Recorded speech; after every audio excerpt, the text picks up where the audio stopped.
We're gonna butterfly it first. Now, make sure that you don't put too much salt because the prosciutto is already pretty salty. Put a little bit of garlic powder on the chicken as well. I'm gonna massage it into the chicken. And I'm gonna do the other side now. Some pepper. Usually I put 3 to 4. I really like the aroma of sage, so if I can put 4, I usually go for 4. So I'll show you 2 ways of doing it. One way is to just put it lengthwise like this, and the other way is to wrap the chicken with the prosciutto strips. Another one. Okay, next I'm gonna put a plastic wrap on top of the chicken. I'm gonna use the flat side of the meat mallet. And make sure the pan is absolutely hot. It's very important. Now I'm putting the flour on only one side, and that's the side without the prosciutto. I don't like to always season my flour a little bit, so I've already put some salt and pepper on the flour. I'm gonna do the same thing with this. Get rid of the excess flour. I'm gonna move it around a little bit, make sure it doesn't get stuck. Okay, now I'm gonna turn it over, and I'm putting it on medium high. Ooh, it looks really nice and crispy already. Now I'm gonna turn off the stove and take out the chicken, put it on the side to rest. Okay, I'm gonna melt a little bit of butter.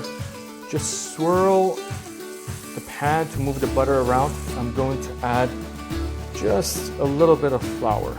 Wow, it already looks so nice. It smells so nice and buttery already. Now I'm gonna use a whisk to whisk the mixture of flour and butter. Now I'm gonna add white wine to deglaze. You see there's a lot of goodness at the bottom of the pan right now. We want all of that to go into our sauce. So I'm gonna flambe it. I'm gonna set it on fire.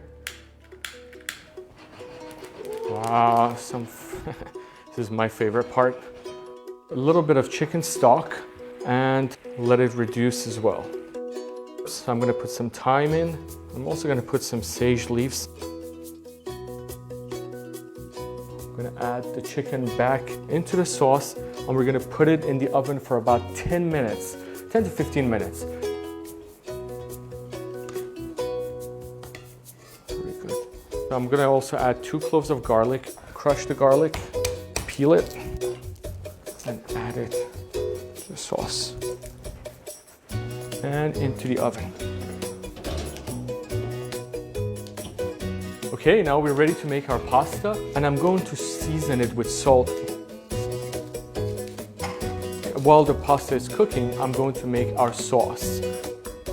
Crush 2 cloves of garlic, and I'm going to peel them and get rid of the roots.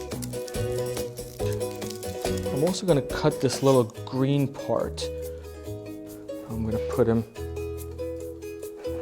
into this water and let them simmer for about 5 minutes. In the meantime, I'm going to add some olive oil into the blender and a little bit of water. Add some salt, some cayenne pepper. It says I'm only interested in the leaves. I don't want any of the stem. Save it in here for later.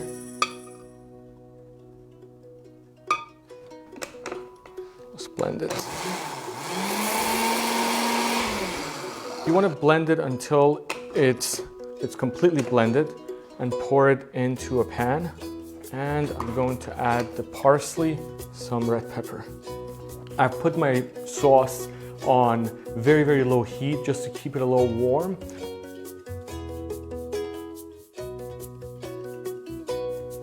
I really wish you guys could smell this. Just mix it in. You can toss it in the pan. Smells amazing. You can add a little bit of sauce on top. We're gonna go ahead and saute our spinach.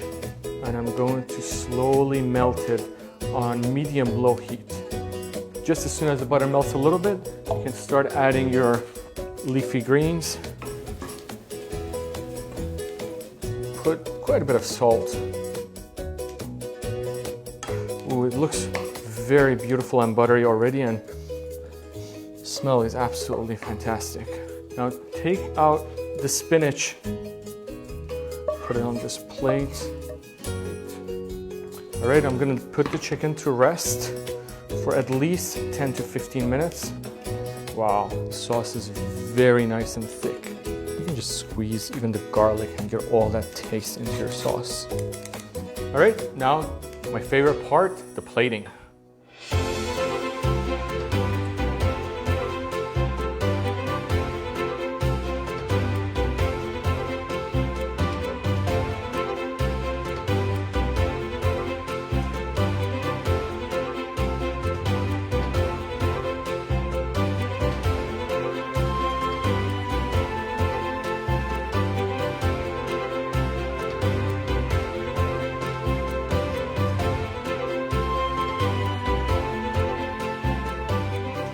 All right, now it's time to try the dish.